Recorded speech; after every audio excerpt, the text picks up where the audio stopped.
Welcome to the Designated Drinker Show, the podcast that's raising the bar on craft cocktails. I am your host, Louise Salas, and with me, as always, is my very, very talented friend who, in my opinion, is a special blend of culinary genius and the master of all things liquid. It's the mixtress, DC Gina.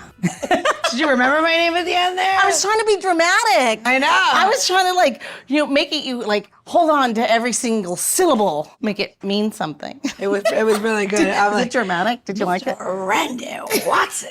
That's what you wanted to say, really. I did go to take drama classes, just so you know.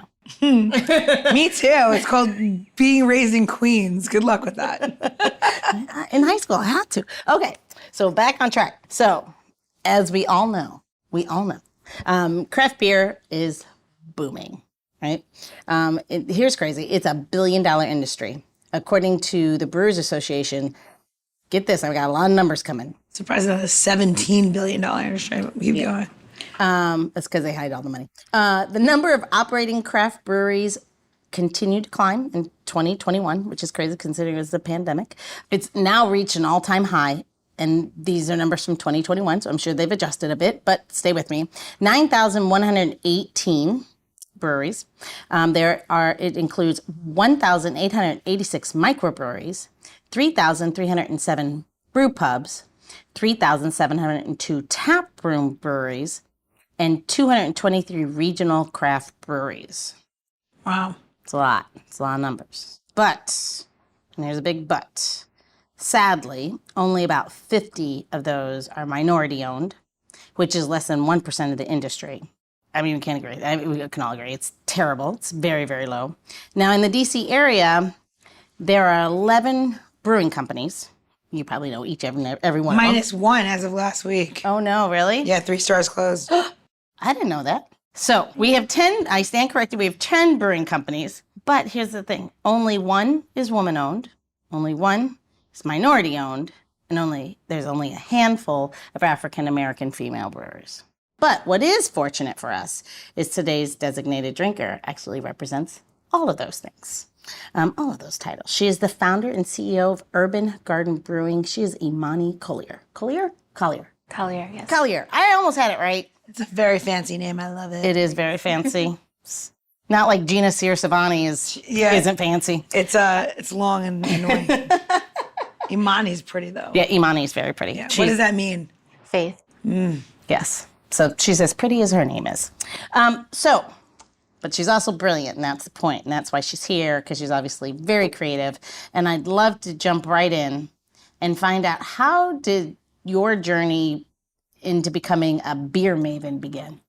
Well, so I got into the industry right in college. I worked at the distillery, kind of paid my way through college in Savannah. I was not old enough to drink, but I kind of learned about the beers through smell and through colors, and that's kind of where I got my start. When I came back home from college, I went right into working at another brewery. There I did beer college, beer school. I was still too young to drink, but I was able to learn all the things about it. Oh, that's really interesting. You did that before you were old enough to drink. Oh, that's cool. Yeah, so I got to learn a lot about the process of making beer, what beer is, long before I was able to even taste the beer. And so right after that, I kind of just stayed in the industry because it's just one of those industries where, you start it, you're just kind of get sucked in. Sucked in. You get sucked in. It's just it's so fucking vortex. It's literally a vortex. So yeah, so I stayed that. And then from there, I just kind of stayed in the industry in DC and just worked through different restaurants that highlighted craft beer till finally I started working at Right Proper Brewing Company.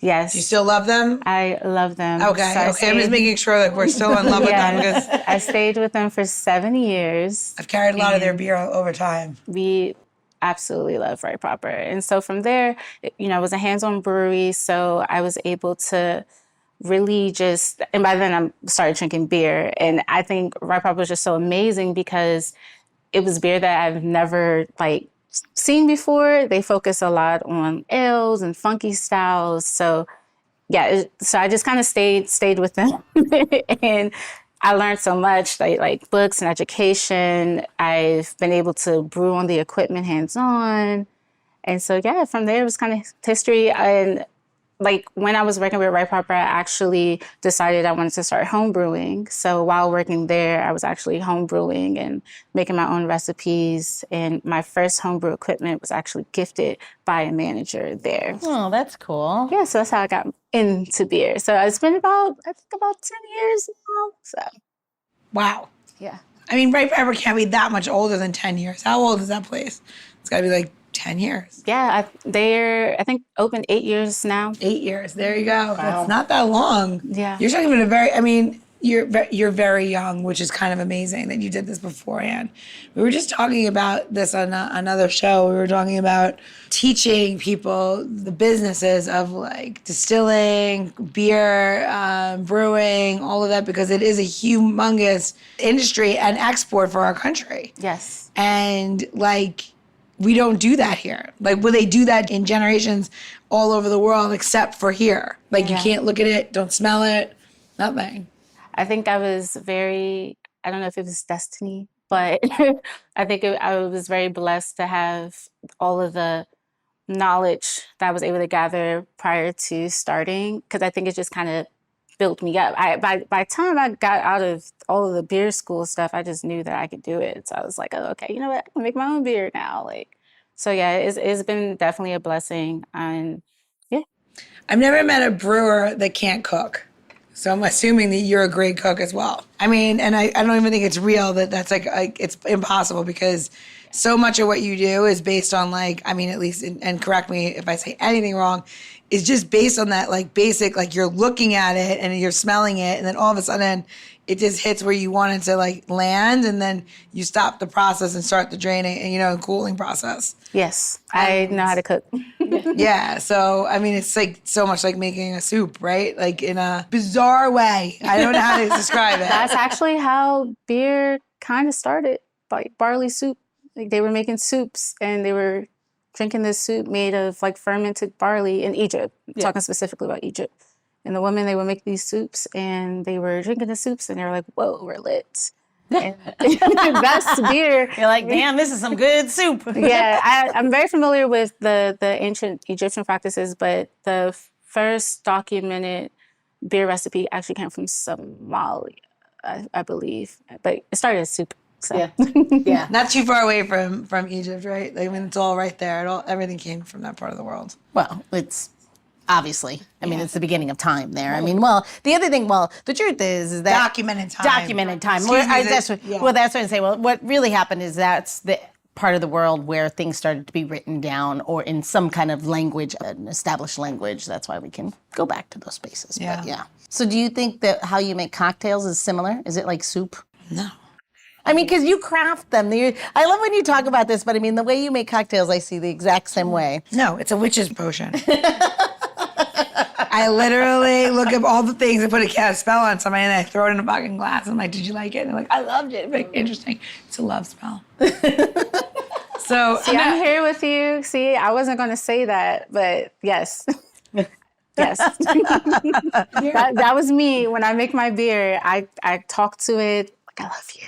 Yeah, you're going to be delicious. I mean, you have an interesting. It's very interesting. So, how I got to experience your beer for the first time was awesome. A gentleman came and dropped it off in the store, and all of a sudden I walk in the store one day, and I didn't realize it was for the podcast, and it's stocked up on the shelf, and I go, "What is that?"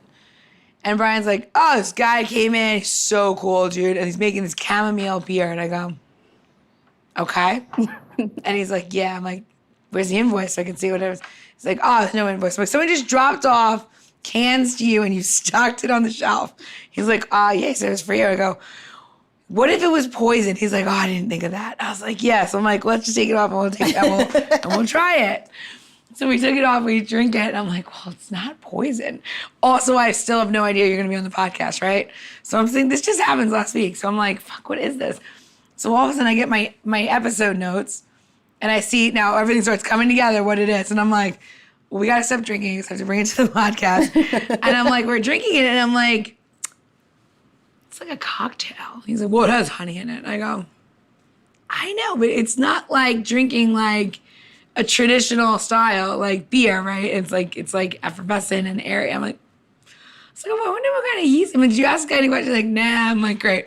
So now I'm going to ask you all the questions. So can we open this? Can we just get into it? Yes. All right. So it's Camelite, right? Am I right? Okay. Urban Garden Brewing. I love the name of your company. Thank you. That's real. Got very excited to see me. I want to go through the tasting this, and then we'll backtrack into how like that started. But Now that we opened them, so a traditional blonde ale to me has always been banana, peely, very, maybe it has some fruit tones to it. Whatever. Ain't got no nails. I know, she's so cute. You can tell she doesn't bartend anymore. Because that's why. I use one of the openers. Yeah. the church piece. And it just is really, really, it's very pretty. I'm going to assume it's unfiltered, yes? Yeah, unfiltered. But smell it, because it smells really great. It smells all of them open as well. It's like yummy, right? So you still get that little banana peel. Oh, that's delicious. I am not a beer drinker, and this is delicious. I have to make a shirt that says that because we get that all the time. It's my favorite. Especially like when we're out doing tastings, someone will say, oh, I don't really like beer. And I'm like, well, you have to try this. And it's like, well, I don't like beer, but this is really good. Yeah, this is really nice. Isn't that honey finish crazy? The honey finish is crazy. I just, there isn't much, I mean. I swear to God, there's cinnamon in here, but I'm not sure if there is. No, there's not cinnamon. What is it? It's so with the chamomile and honey, I dry hopped with tetning, and tetning has a lot of like Earl Grey kind of tea-like flavors. So I think it just played really nicely with the chamomile and the honey to kind of make those spiced tea-like. It's so good, right? Really good. What I like about it is it's light, it's refreshing, but she's there. You know that she leaves an impression. It's not like it's, some light beers are like, you might as well, there's not much else there. This is really interesting. It's really nice. It's so just so lingers. So our listeners know, and Imani, Louise does not drink beer. No. Like 100%. Like we will have beer tasting and she'll be like, oh, I'm not drinking that. And like she just doesn't. She'll taste everything. Her husband's a big beer drinker and she doesn't drink it. So kudos on this. But I think it's really great. I also Gina's think opinion is the one that only really matters. And also your art on the can is also really great. So let's just get into it. So you come up with this idea. This was your first recipe that you wanted to do? Yes. So back when I was homebrewing, I kind of knew when I went into homebrewing, I already knew that I wanted to make my own recipes. I wanted to make a business. So when I went there, I kind of just was like, all right, you know what? I'm going to focus on these styles and I'm going to narrow it down to whatever's best. I definitely use my family and friends as test dummies. We'll have like fun little get-togethers. And so through the 5 things that I did, I narrowed it down to 3. Camelite was the one specifically that like the ladies in my family that don't drink beer, they absolutely loved. And I also did like, with my uncles and stuff who are like more like into IPAs or like wit beers, they also loved it. So I just knew that, okay, when I finally launched my company, this is going to be my first recipe because I wanted to come into it with something that was approachable for everyone. Especially since the scene is oversaturated with like, IPAs, and not that that's anything wrong, but I wanted to introduce a beer that can be enjoyed by more people, Well, it's interesting what you did so here comes my brand hat and brand strategy. It's interesting what you did is every brand needs to differentiate. They need to be different from everyone else that's out there, right? You've got to carve out a niche to be you and stand on that, every brand. Which funny is you did that, but then played the reverse card and said, I'm going to get something that goes across the masses, but yet I'm going to be completely unique and different. So that's a very unusual and somewhat difficult space to navigate. That's I think I applaud you for that. That's a tough thing to do, to say, I'm going to be very unique and very different, but I want to make a product that crosses across. I'm not going to narrow into a specific demographic. You went wide. That's interesting. And I think the reason why it did do so well is because I went for a demographic that is normally like kind of overlooked. I know that, we like to just sip and enjoy it. We like cocktails. We like light stuff. We like teas. I went for a demographic that normally doesn't really have much in the market for them, Yeah. So I think that's why I did so well. And then I worked on this recipe. Before I made it a beer, I made it a tea. I tried a few things. Interesting. Yeah. So this is the first launch that I did was our limited edition, and that one actually had green tea in it. So it was chamomile green tea and honey. So before launching God, this, that must have been so expensive to brew. it was good. It was our first launch, and we launched it out to the public. I only did a 5-barrel contract batch. That way I can, test it out. Did a big launch. Everyone loved it. I even rebranded the can. So the original design was a little darker. It was more like castle, kind of Camelot kind of vibe. So from everything from the rebranding to kind of revising the flavors, I had it with us in mind, women, BIPOC community. And yes, I'm very proud.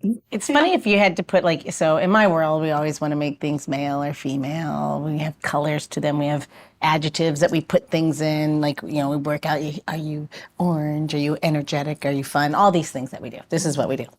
It's funny is when I see your branding, I, of course, did research about you before coming on the show, and now finally tasting the liquid. It's very feminine, but not, and I don't mean that in a flighty way. I mean in a really strong, you have a very strong sense of you, and I feel that through your brand and through now tasting the beer. It's I think it's lovely. I don't mean that in a negative way at all. I think that it's feminine but playful, but it's serious in that it's not airy-fairy. It's I don't know, it's really well done. I like it a lot. Thank you. Airy-fairy. Because a lot of times, when they say, oh, it's very feminine or women in female ways, it can be taken as a negative, like it's flighty, it's not grounded. These are negative terms of what often follow that statement. And I'm trying to clarify, if I may, I definitely get that where I you're don't coming- mean it that way. No, I mean it the definitely opposite. I definitely get where you're coming from. And it's really cool because I've never had a complaint from a man drinking this beer saying it's too girly. Yeah. So we go to events and,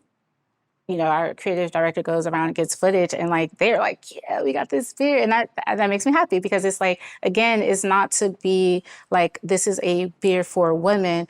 It's more like this is a beer that women can also enjoy. Yeah, it just has a very feminine approach, and it's only 4.5, right? ABV, so you can drink this shit all day long. Yes. This is a good sessional.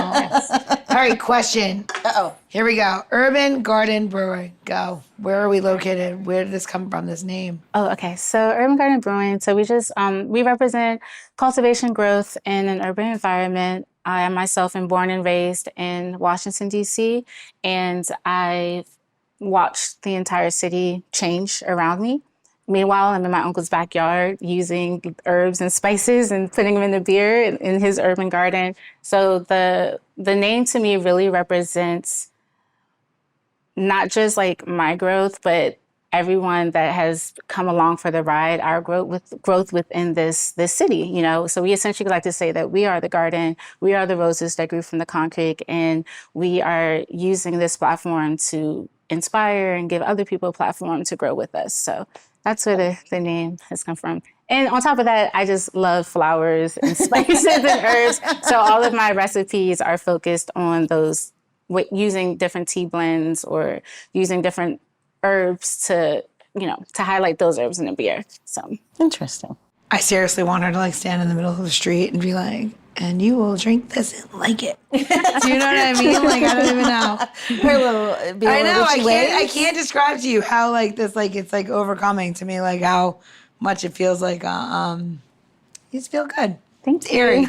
It's a feel good beer. I mean, it's there are beers I think that it's are a whole that. brand, though. I mean, Yeah. there are brands that just don't stand up to. They're not true to their brand. They say I'm this, and they do these things, and they have these certain people who speak on their brand, but they're never really that brand. It's just a bunch of talk.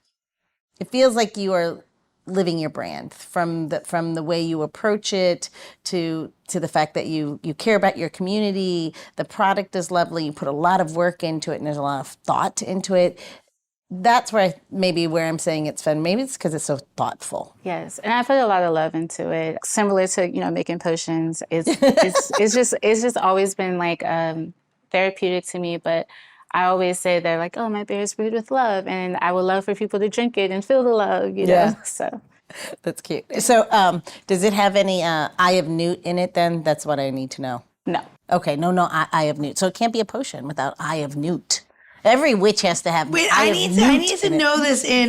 Wait, I need to know this. I just read this in here. It says that you were a DC beer influencer for. What does that mean? So, see, in my world, that means you're an alcoholic. So basically, when I came into the beer game, when I did my first beer release, was actually in collaboration with Right Proper.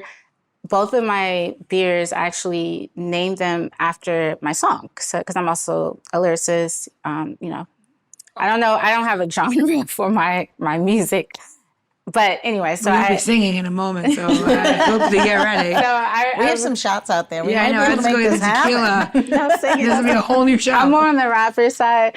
But yeah, so anyways, I released this beer, named it after my song, and the city kind of just like went wild. And so DC Beer did an article on it, and it was such an amazing thing because I did this beer, it was called Strawberry High, named it after my song. Then I curated a whole event where I had actual artists come out and perform. We had vendors, and it was just a new people that normally don't drink beer. So I did that, and then I did the second release, and so that's kind of how I made a little name for myself.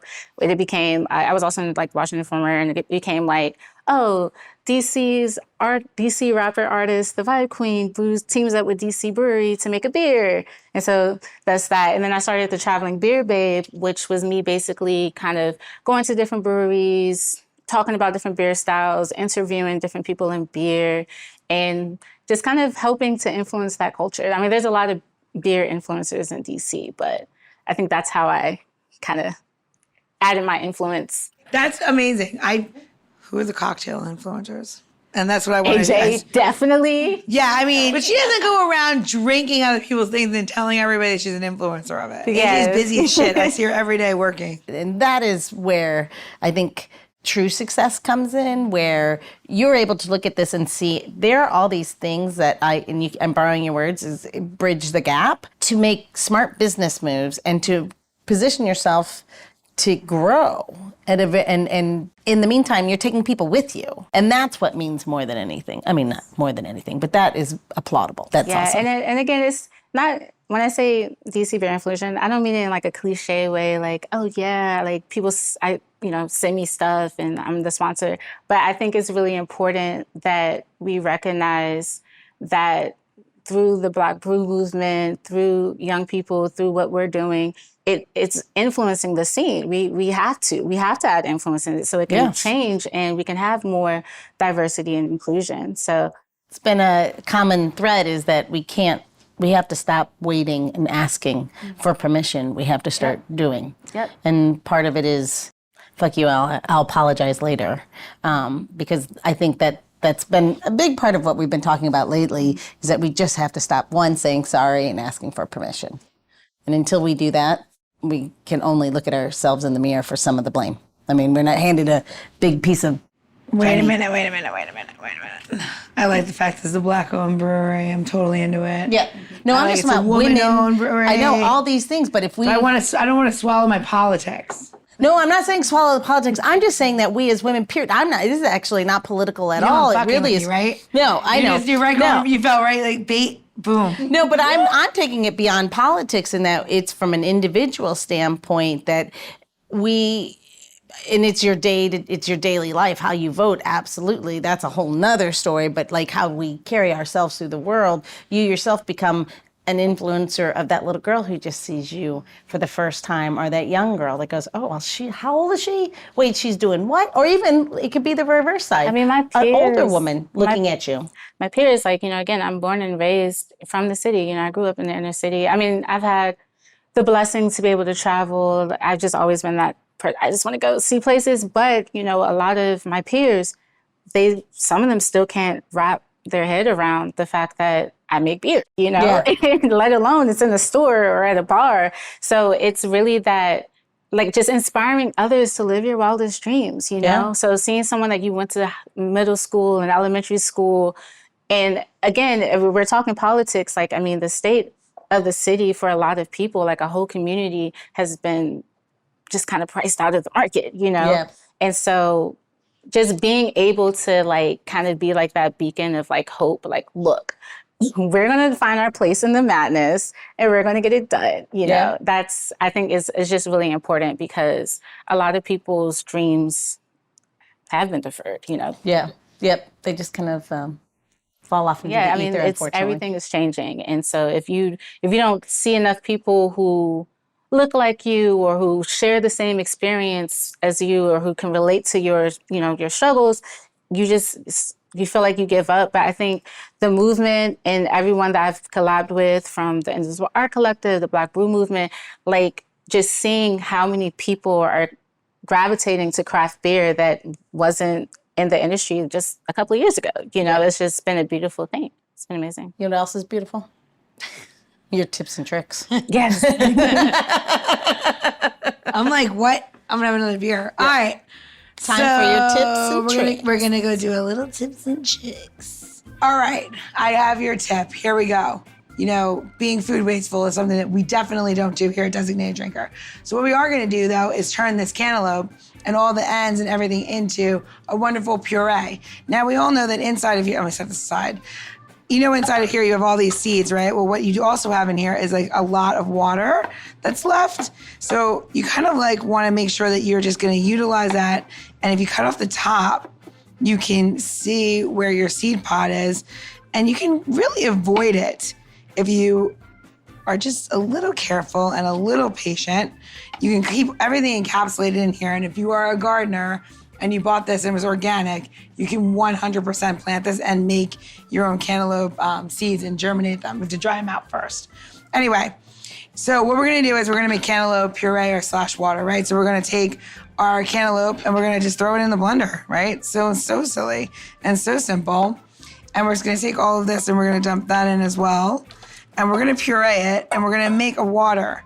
So, utilize all this, drink it, it's delicious. But what we are gonna put in here while we're doing that is a little bit of cinnamon, because I love cinnamon and cantaloupe. It's probably one of my favorite things. There's a drink in India, which I totally love, which is legitimately pureed cantaloupe and cinnamon. And it's like something that, like, for some reason, it's found in a lot of classic Indian restaurants. And, like, I just love it. So we're gonna take that and we're gonna puree it.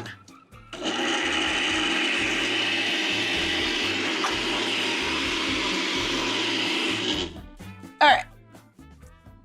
So what you have left is just this delicious, wonderful, like, juice pureed. It's full of, like, all kinds of nutritious deliciousness, all foamy, beautiful, cinnamon. I mean, you could drink this all day. Cheers. So that was all cantaloupe, not cantaloupe. Cantaloupe. Oh my God. Cantaloupe, not cantaloupe. But I had to throw in a dad joke. I haven't had one at all in this episode. see, I mean, I'm trying to teach you how to not be wasteful with your melons, and you're making dad jokes at me. I mean, That's a whole nother dad joke about being wasteful with your melons. Oh my but God. Hello. It's a whole different show. let me tell you right now, Neil's gonna be listening to this when he goes, what can we do with cantaloupes? I'm like, whatever, Neil. Yeah, All I right. know. See? All right. Who is also a dad, so I'm bringing Neil and he to the has show. terrible joke. My husband has terrible jokes. Yes. Um, So where are they going to go to get this tips and tricks? You're going to go to designateddrinker.show, or you're going to go to Designated Drinker on Instagram, or whatever we're calling it these days.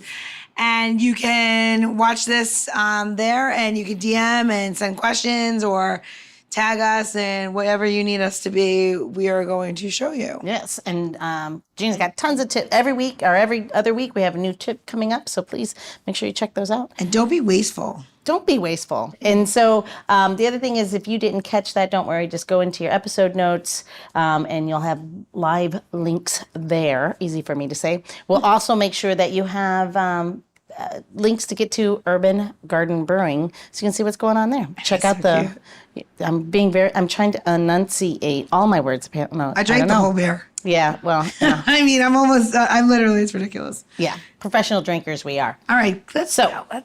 All right. This does bring us to the end of part 1, but don't worry. We have more Eamoni coming. If you're like Gina and I, you're going to want a second round of drinks. So come back to part 2. Go off and top off your drink and get ready for part 2 of this episode as we continue our boozy banter with Eamoni. And Gina is about to make an amazing cocktail. You're not going to want to miss that one. The Designated Drinker Show is produced by Missing Link, a podcast media company that is dedicated to connecting people to intelligent, engaging, and informative content. Also in the Missing Link lineup of podcasts is Rodger That, a podcast dedicated to guiding you through the haze of dementia, led by skilled caregivers Bobbi and Mike Carducci. Now, if you're looking for a whole new way to enjoy the theater, check out Between Acts, an immersive audio theater podcast experience. Each episode takes you on a spellbinding journey through the works of newfound playwrights, from dramas to comedies and everything in between. Find Missing Link's League of Podcasts on Apple Podcasts, Spotify, or wherever you find your podcasts. Please don't forget to subscribe, download, and review the shows. Your review helps our shows reach new audiences. To find out more about Missing Link, visit missinglink.company. That's missinglink.company.